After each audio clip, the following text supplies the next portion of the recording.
இந்த ஷீட் எடுத்துக்கலாம்.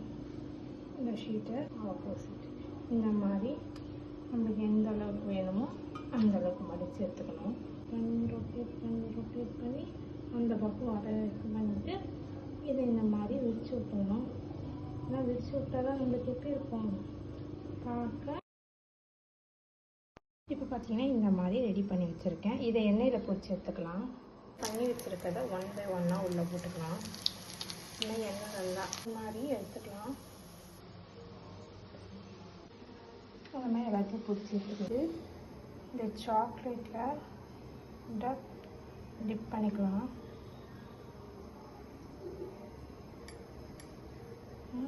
டிப் பண்ணி இப்படி தட்டிக்கலாம். இந்த மாதிரி சாக்லேட்டை டிப் பண்ணிக்கலாம். இப்போது நம்ம அரைச்சி வச்சுக்க நட்ஸ், உங்களுக்கு என்ன நட்ஸ் வேணுமோ அதை நம்ம